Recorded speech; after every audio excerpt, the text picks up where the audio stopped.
The story begins as a group of kids dreams about becoming treasure hunters. そして目指すはただ一つ。世界最強の英雄だ。 With the goal of obtaining riches and glory.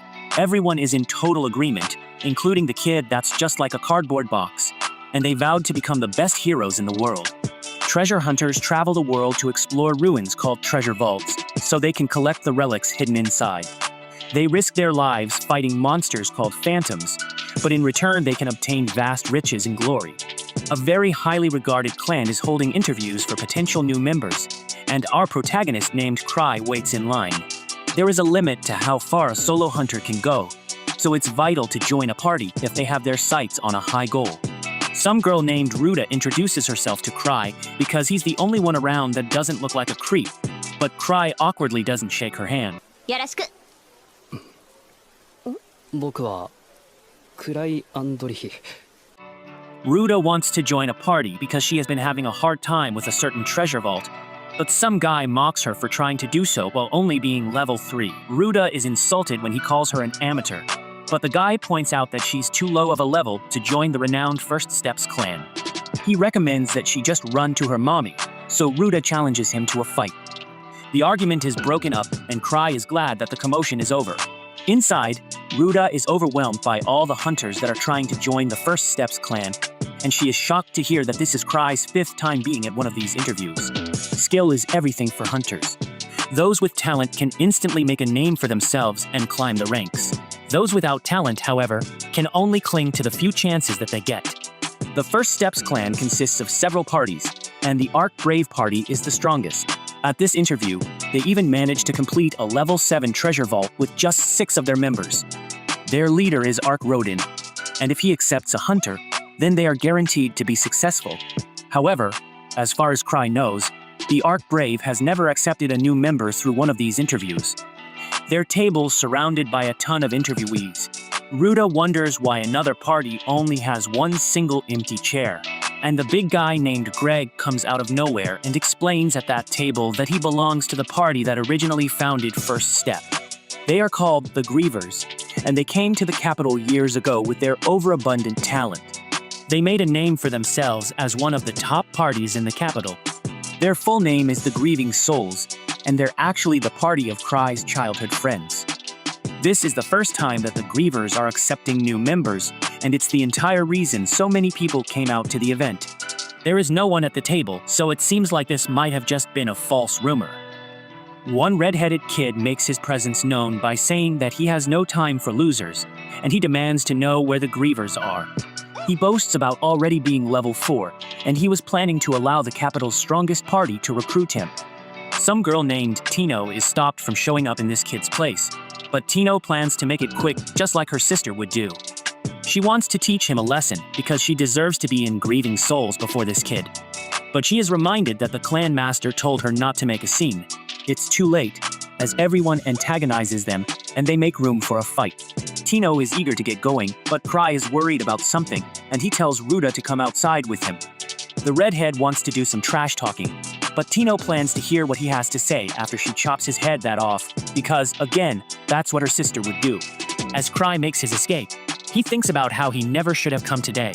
As anticipation for the fight reaches its peak, Tino senses something shocking enough to draw her attention away. She completely ignores the feverish chanting for the battle and pays no attention to the redhead powering up his sword. Instead, her focus is now completely on Kruai. Tino shocks everyone by rushing to Kruai.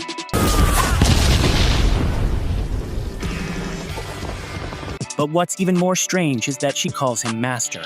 It turns out the Kruai is actually the first step of Clan Master and leader of Grieving Souls. The clan was waiting for him to get started, and everyone is shocked to realize who he is. In this golden age of treasure hunters, one man stood amongst all of them, and his name is Kruai. Several years before all this, Kruai and his friends arrived at the capital. They were new, but they were finishing treasure vaults suited for beginners and record speeds. One time, Kruai was saved by his friend, but his friend just assumed that he was just acting as bait. Kruai and his friends all shared the same dream of becoming great hunters, but the amount of talent they had was not equal. His 5 friends possessed monstrous potential, so Kruai considered himself to be exceedingly ordinary compared to them. That was when Kruai decided that he would only get in their way if he stayed with them. They were all really close friends, so they never said anything. So Kruai knew that he would have to make the decision to leave himself. Kruai told them all goodbye one day, but they shockingly decided to make him their leader instead. They were all in total agreement, so Kai wondered if they even listened to what he just said. The decision was already made for him. So Kai has spent the last 4 years as the leader of a party of his gifted childhood friends, the entire time wishing that he could just retire from being a hunter altogether. Back to the present, Ruda can't believe that she was talking to the clan master of First Steps. Kai was super late to the interview because he overslept, but Mark thinks that it was just a joke. Tino tells Ark to get away from him because she hates how superficial he is. Ark just thinks she's joking too. He credits Kai for diligently scouting the crowd, but he's way off. Ark's impressed that Kai went undercover without his uniform, but again, Kai points out that he really just overslept. Tino has had enough of Ark, so she wants him to be removed from the clan altogether. But this guy is a leader of Ark Brave.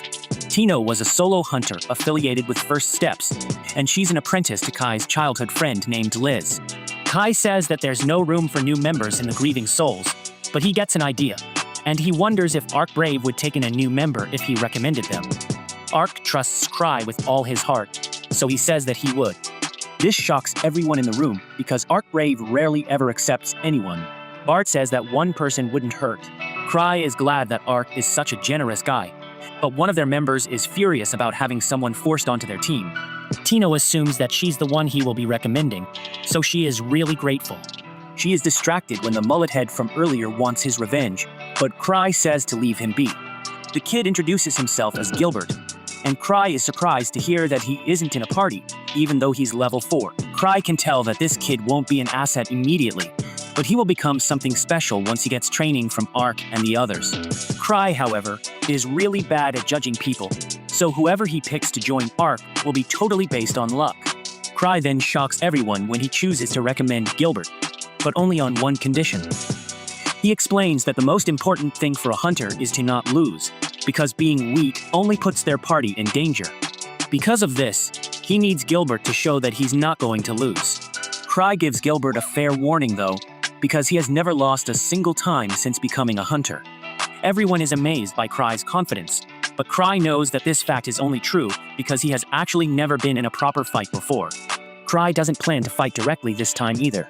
He makes things way more interesting by telling everyone that whoever ends up with his ring will be the one he recommends to join Ark Brave.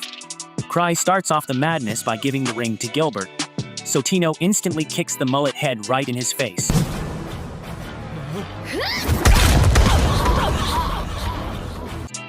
The ring is dislodged from his hands, and everyone wonders if he's even alive anymore. Everyone goes crazy as they go after the ring, and Kruai tells them that it's actually a relic that they can keep if they get it. As the chaos intensifies, Kruai says goodbye to the 2 he met earlier and decides to head home. Then the next day, Kruai is told that he made the front page news. He made a huge fight break out, and it ended up with the entire venue getting blown up. The Vice Clan Master is Ava, and Kruai tells her to use Ark Brave's funds to pay for the repairs. Ava thinks that Kruai depends on Ark way too much, but Kruai doesn't think much of it. Ark is a really laid-back guy, so Kruai wants him to speak with the Angry Explorers Association for him as well. The Explorers Association wants to speak with Kai directly, but Kruai doesn't want to go outside without an escort. To make things worse, his disguised relic was broken as well. His disguised relic is called the Reversible Face, and it allows its user to have any face they want. Eva assures him that no one will attack him during the day, so Kruai decides to just go. At the Explorers Association, Kruai begs for mercy and apologizes for causing so much commotion. The association branch manager is Guard, and he tries to calm Kruai down. Kruai frantically continues to defend himself and points out that no civility would hurt Gark's assistant, which is that Gark wouldn't scold Kruai so hardly, but Gark points out that he hasn't even said anything yet.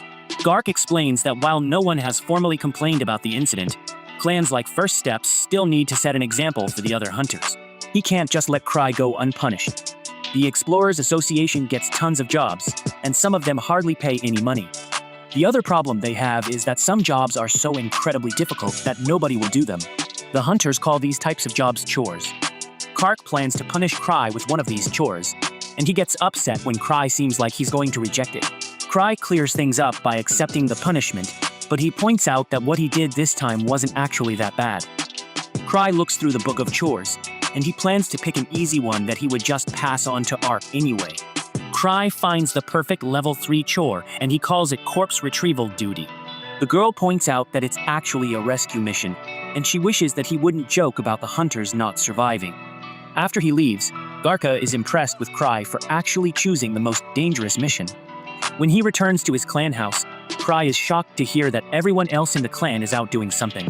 Tino reveals that she ended up with his ring because she didn't want anyone else to touch it, and she is glad to hear that she can really keep it. She is surprised when Kruai asks, so she is free right now, and she eagerly says that she has never been more free in her life. Tino's clearly expecting him to ask her out on a date, but Kruai just wants her to do the chore. Tino runs away as fast as she can, but Kruai uses his hounding chain to capture her. Tino has never been more disappointed, as she just wanted to go have some ice cream with Kruai. Instead, he just pushed a terrible chore onto her. What's worse is that she's just a level 4, and she can't rescue 5 people on her own. Tino knows that he sends his subordinates on missions where they nearly meet their demise to make them stronger, but she begs Kruai not to get carried away with this kind of Spartan training.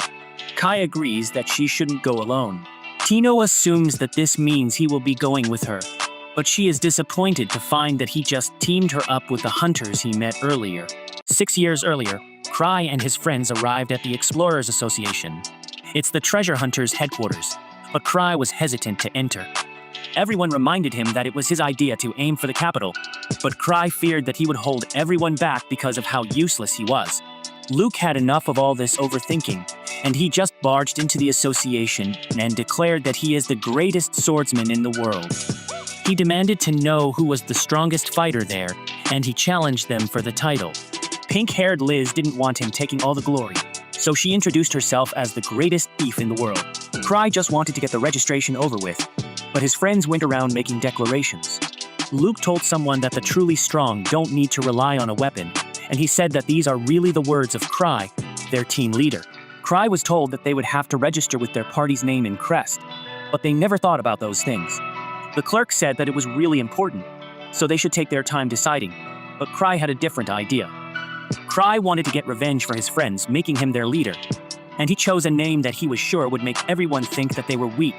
His friends were shocked when he chose to call them the Grieving Souls, and he made their crest of skull. His friends reminded him that there was supposed to be a hero party, but a name like that would make it seem like they're antisocial. Kruai tried to use this opportunity to weasel himself out of being their leader, but his friends ended up liking what he chose. With that, their party was made official, and it was the start of how Kruai became the renowned leader of the strongest clan. Back to the present, the big I still can't believe that Kruai is the clan master of steps. This is because the master has the nickname 1,000 Tricks and is also a level 8. Tino demands that the newbie group bow down before Kruai, but he tells the overzealous chick to calm down. Hunters who achieve a certain status are given special names by the association, and they become revered, almost like celebrities. There is no higher praise for a hunter, and 1,000 Tricks is the name that was given to Kruai. 1,000 Tricks is known as the strongest hunter in the capital, so Gilbert refuses to believe that Kruai is him. Tino tells the kid that he's just wasting his life if he can't even recognize Kruai's power, and she tells Kruai that she can't work with these losers. She hates guys that are all talk, but Kruai thinks that he's also one of those guys. Kruai doesn't consider himself to be the strongest in the capital, and he only became known as that because his friend shattered it to everyone. Gilbert refuses to party at Tino as well, but it's because he doesn't want to listen to a guy that's lying about being level 8. Greg tries to remind him who he's picking a fight with, but Gilbert just can't believe that Kruai is the leader of the strongest party. An argument breaks out between newbies, so Kruai decides to just give up on convincing Gilbert. Greg and Ruda are on board, so Kruai tells Tino to get another guild member to help her if she needs it. Tino cleverly tries to choose Kruai, but he quickly shuts her down. That's all settled, but out of nowhere, Gilbert challenges Kruai. He refuses to listen to anyone weaker than him, so if Kruai can beat him, then he will go with Tino. Kruai accepts the challenge, but he sends Tino to find his place. Tino eagerly points out that the kid was being rude to the master, so it's time for her to rain divine punishment down upon him. Tino stretches before the fight, but Gilbert is eager to get his rematch. Gilbert insists on fighting Kruai next, but Kruai doubts that he will even come close to beating Tino. Gilbert is then shocked to hear that Tino is level 4 just like him. Tino admits to being garbage compared to Kruai, but she is confident that she will win the fight easily.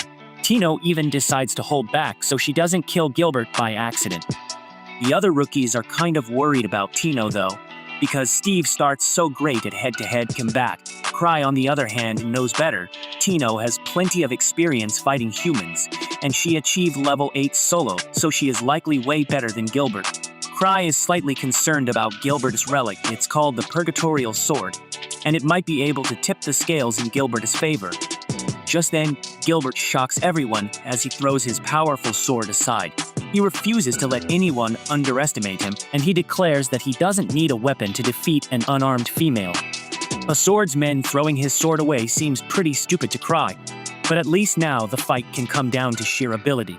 Tino prepares for a battle, and she manages to convince Kruai to take her for ice cream when she wins. Tino starts the fight off by surprising Gilbert with her amazing speed, and her kick sends him flying. Gilbert isn't ready to give up, but Tino puts him in a lock and reminds him that she was holding back a lot. She offers to have mercy on him, but only if he worships Kruai as a god from now on and prays to him 3 times a day. She also demands for him to bring her tributes that she can pass on to Kruai. Gilbert loses his mind with anger as he won't be made a fool of, but Tino instantly silences him. Tino credits Kruai for helping her get so strong, but he doesn't think he really did anything. The others are shocked by how strong the steps are, and Gilbert can only wallow in his failure. He always knew that he was born to be a hunter. He wielded a sword at a young age, and he quickly surpassed adults with his skill. He eventually came to the capital, where he joined the party and cleared several treasure vaults. Gilbert was really proud of himself, and he began to believe that he was the best. Tino now tells him that he should try using his sword if he wants to keep fighting, but Gilbert refuses. Tino mocks him for his pride and points out that it's all for nothing if he ends up losing his life. Gilbert realizes that she is right because he would have been long gone if this was a real fight. Gilbert is surprised when Kruai correctly guesses that he left his party because he was too strong for them. Kruai says that the same thing happened with his party, but he thinks about how in his case, his friends didn't abandon him. Unfortunately, Gilbert takes this the wrong way. The Grieving Souls is a group of elites who stand out even above all the greatest parties.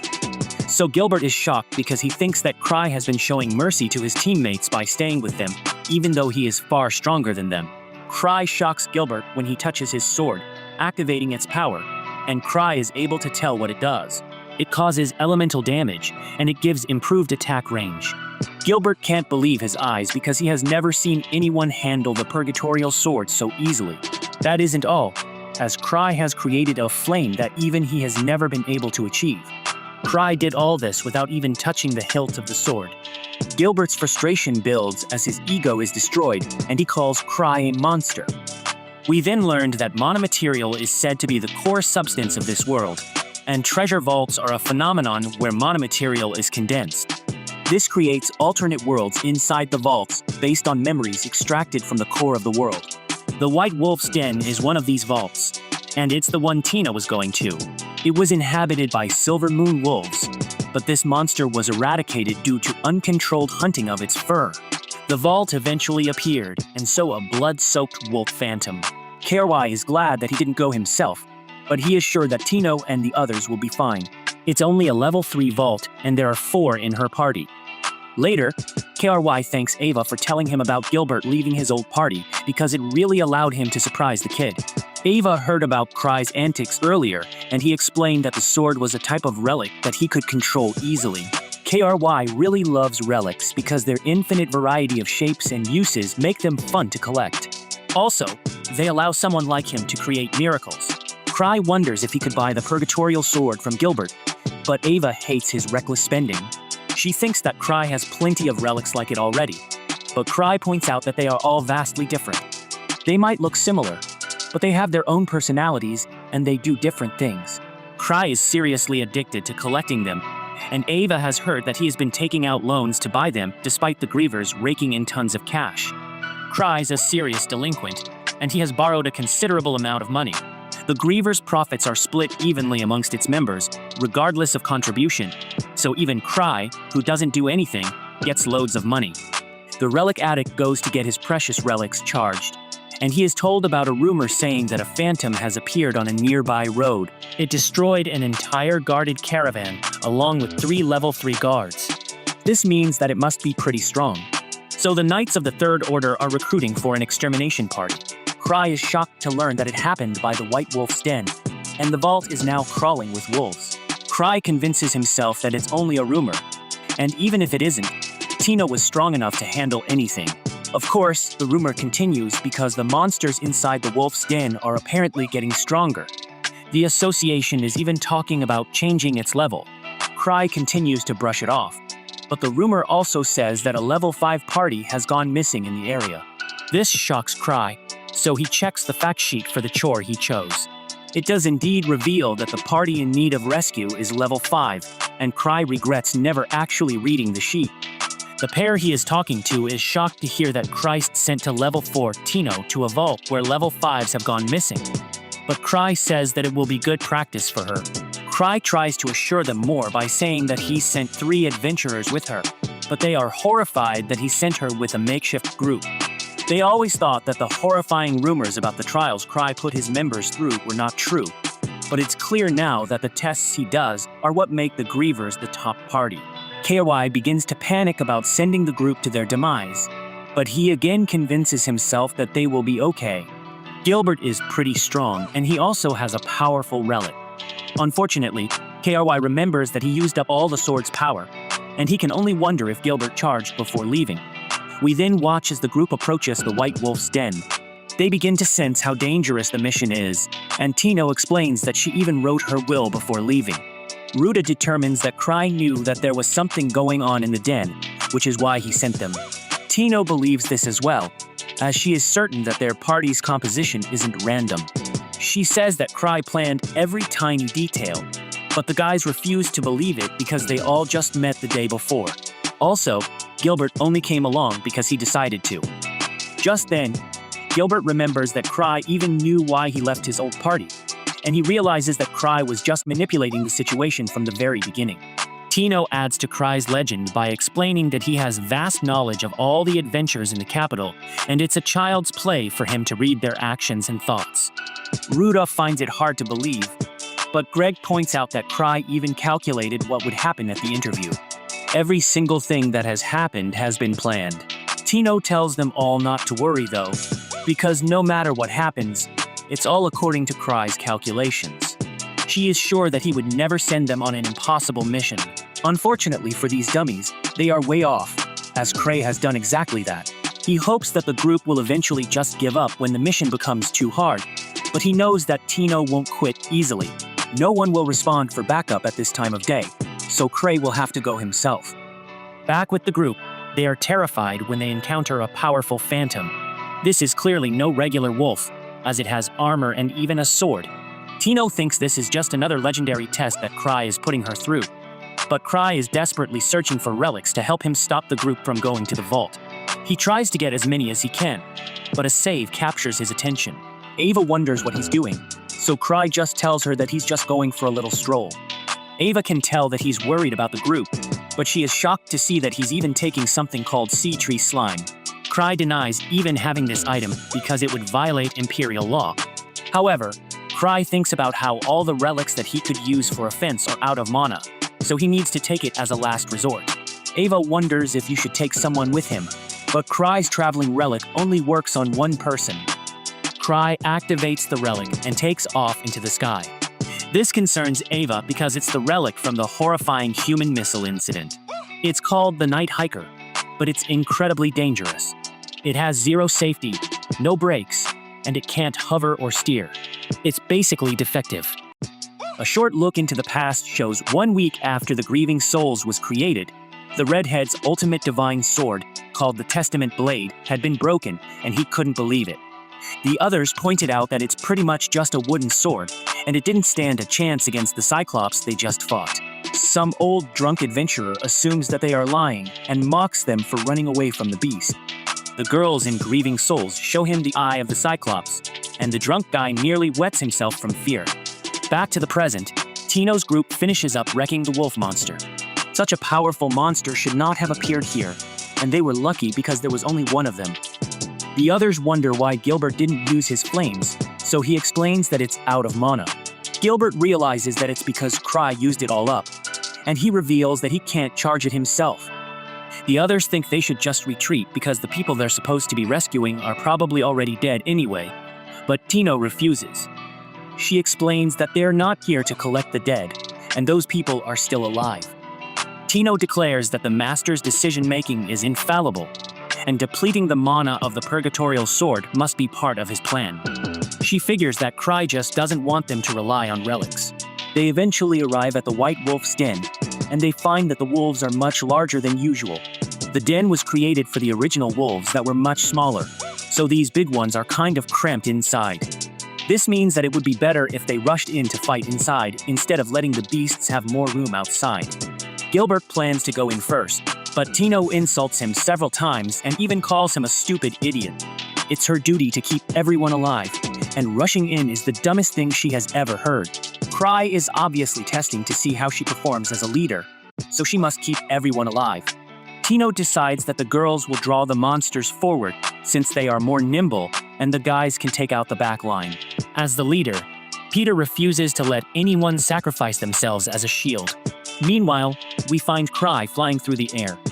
His thinking is much different than Tino's, as he just hopes that she is alive, and he wants her to use the rest of the party as meat shields if she has to. Tino's party has entered battle, but their opponents are considerably stronger than them. However, the one thing they have going for them is teamwork. The group wins their first fight, and Tino's glad that the enemy has no concept of cooperation. The battle continues as more monsters appear, and Tino thinks about how their little makeshift party isn't so bad. Gilbert has a big mouth, but he is pretty strong. Ruta isn't too flashy, but she is an expert at locating enemies. Greg has tons of experience, and he coordinates well with others. Tino credits Kruai for putting such a good team together, and she even calls him a god. A look back shows the problems Gilbert had with his old party. They couldn't keep up with him, so he left the party and was full of anger. He realizes now that he wasn't taking their feelings into consideration, and it actually feels really nice to fight with the team. The team wins another battle, and Gilbert says that he's just getting warmed up. Moments later, Tino senses that the dungeon boss is nearby. The others think it's finally time to run away, but Tino points out that they have gotten this far without a scratch, so they should be able to handle the boss too. Tino agrees that caution is generally good, but safe missions don't make people grow.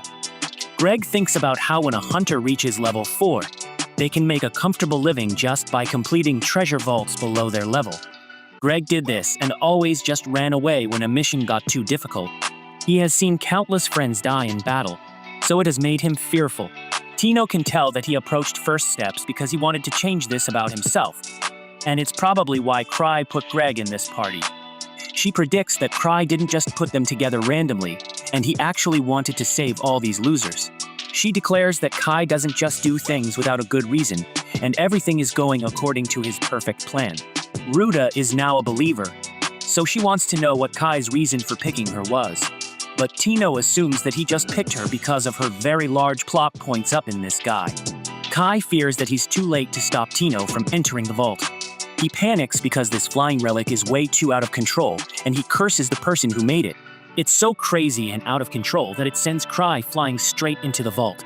Inside, Tino's group is horrified when it encounters the boss because it's just way too big. They all run for their lives, and of course, Greg wonders if now is a good time to retreat. Tino refuses to give up on one of Kruai's trials, and she comes up with a plan. The boss isn't wearing a helmet, so she identifies it as the boss's weak point. The guys distract the giant beast with some attacks, and Ruta's amazed when she notices that Tino never shows any fear. Greg ends up in a dangerous spot when his sword is destroyed. Ruta manages to save him in time. Tina shows her amazing skills as she closes the gap with the furious monster and stabs him right in the neck. Tino's group is victorious, and she uses a potion on her injured leg. The team is pretty gleeful at this point, as all that is left to do is the rescue. Tino gives Greg a sword for the time being, but she must quickly dodge an attack. Everyone is then horrified when more bosses appear, and they fear that they won't be able to defeat so many. Even Tino thinks that Kruai has gone overboard with his test, and she decides that they will have to run into a nearby passage so the bosses won't be able to attack them. Unfortunately, the passage is blocked, so the guys decide that they have no other choice but to act as bait so the girls can escape. The guys tell the girls not to dwell on it too much because it's simply better than all of them dying. Tino wonders why Kruai would put them in this position, and she is shocked when she realizes something about Kruai's ring.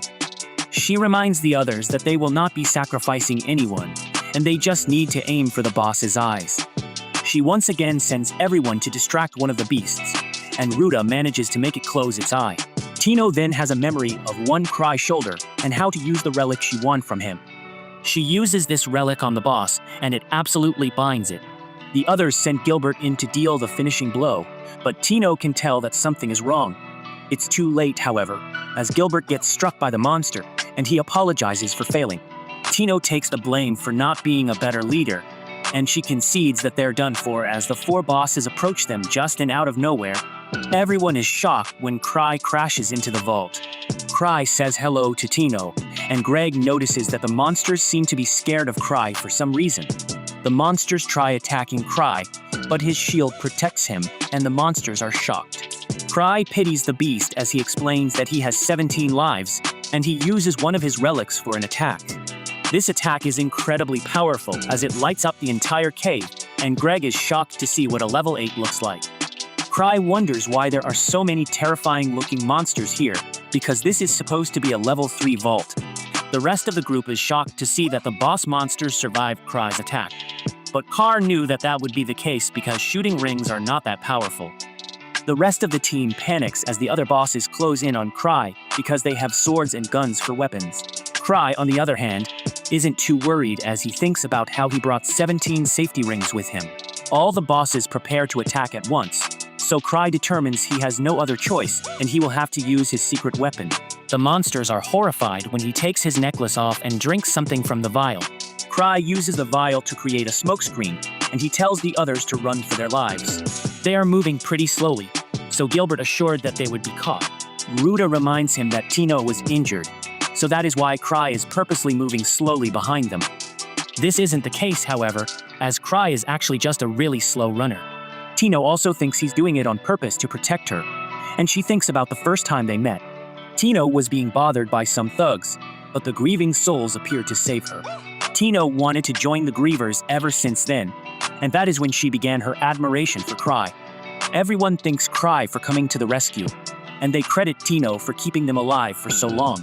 Kruai praises Tino for doing so well, but her injuries are causing her a lot of pain. Kruai realizes what she wants him to do, so he heals her, and Tino declares that she no longer feels any pain. Gilbert is amazed to see him healing with the relic, but Kruai defensively thinks about how he needs a relic for everything. Unfortunately, Kruai wasn't able to beat the bosses, but they have more problems on their hands. They are completely lost inside the vault with no sign of where the exit is, and Kruai has no clue what to do. A look into the past shows a time when Kruai showed his collection of relics to his party members. They look at them in awe, and Liz tells Kruai to fulfill his promise of helping her pick one out for herself.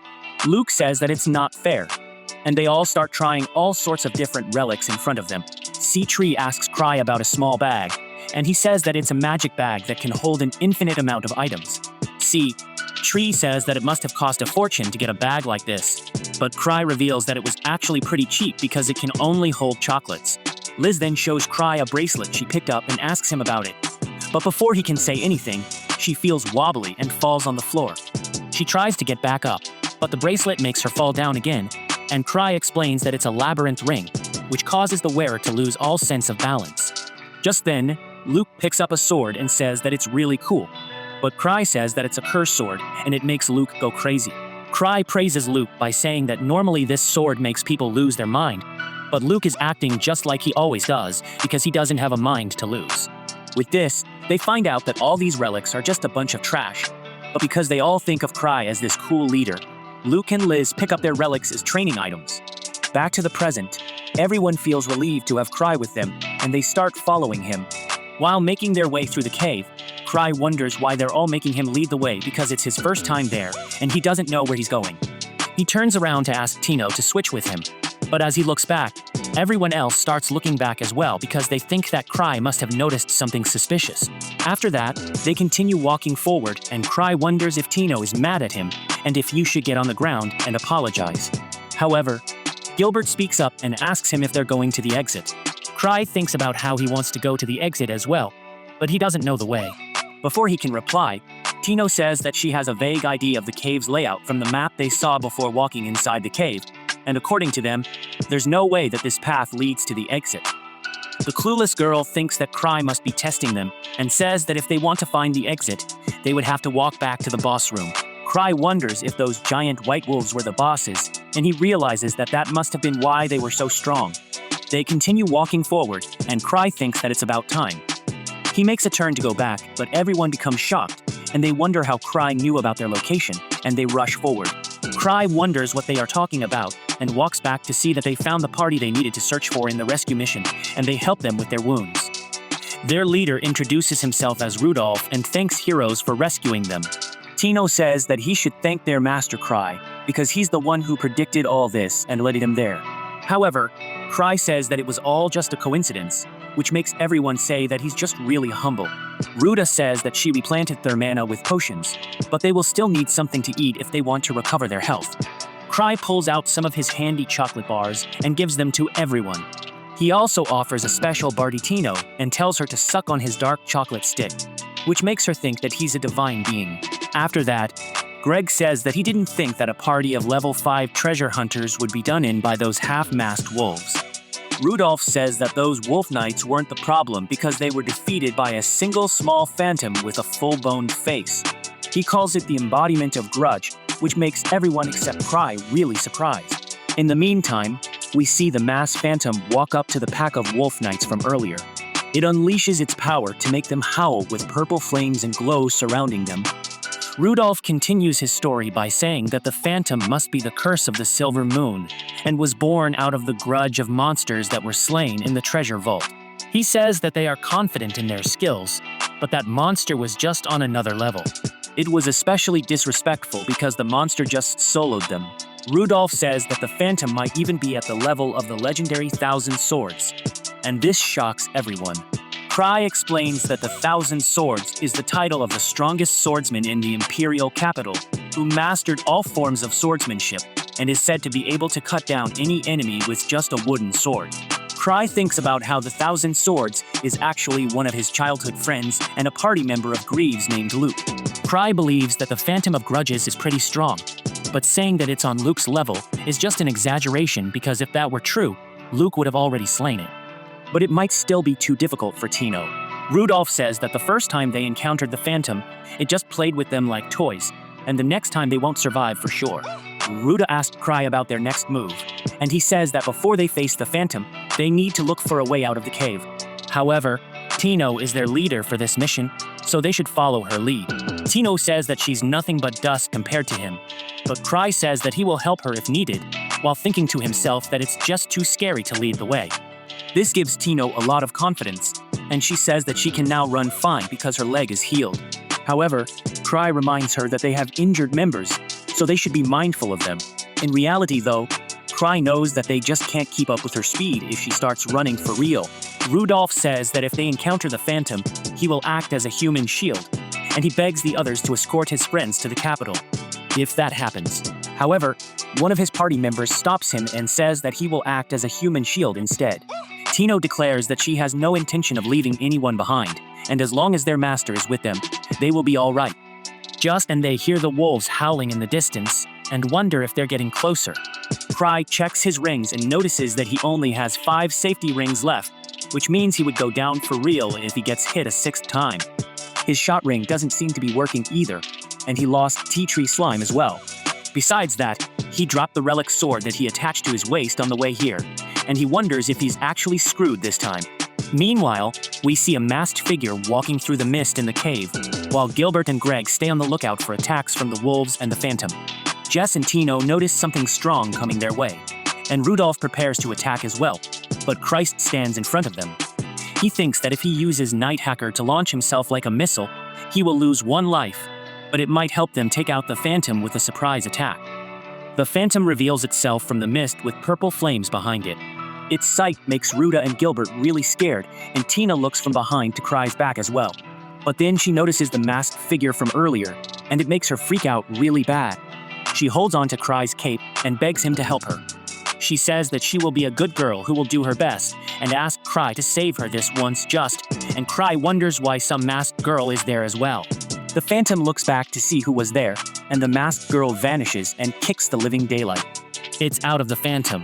It turns out that the girl is actually part of the grieving souls named Liz, and she walks up to Kruai and asks him if that was her new member. Kruai says that it obviously wasn't, and asks her to take her mask off. Liz gives him the relic sword that he lost on the way while the others wonder who she is. This makes Liz really mad, and she wonders how they never heard of the strongest party in the entire empire, and she wonders if they're imposters.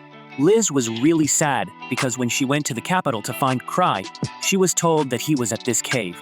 Liz is really embarrassed because of her apprentice, and she walks up to Tino and scolds her. Gilbert tries to stick up for her, but Liz kicks him to another dimension. She points out that she's busy apologizing to Kruai for having a pathetic, useless, waste of space apprentice.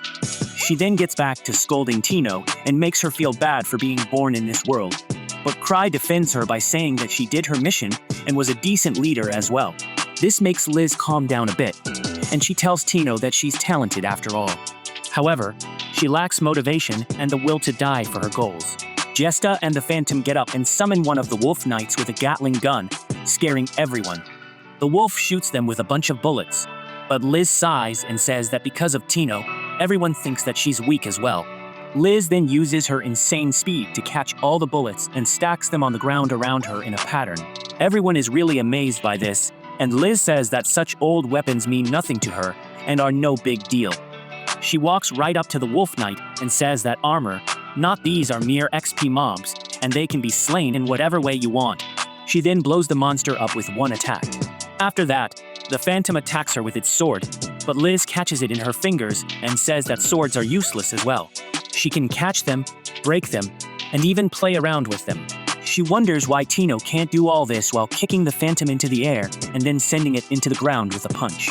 She then gets on top of it and beats the dark edginess out of it until the Phantom turns into a real ghost. After Tino cries from all the trash talk, Christ starts feeling bad for her. He then welcomes Liz back after she's done taking her anger out on the Phantom. Afterwards, they return to the town where Gilbert decides to give the Purgatory Sword to 1,000 tricks. He says that he will continue training with his old team, and one day he will be able to catch bullets like Liz. No one believes he can do it, and Tino says that if he really wants to be like Liz, then he should know that their masks are specially made. This takes us back to 6 years ago when Kruai made their masks, and it turns out that he messed up the order. He forgot to tell the mask maker to take out holes for their eyes, but everyone went along with it because they thought that Kruai did it on purpose. They thought it was a special feature to protect them from enemies' blinding attacks, and if they can learn to walk around in those, they will grow even stronger. Back in the present, Kruai seems to be looking for something and says that he can't find it anywhere where he walks outside and just hopes to forget about it. I appreciate you viewing my anime recap, Unruly Family. Please let me know what you think about this anime recap by liking, sharing, and commenting. And please subscribe to the channel to help us reach 5,000 subscribers.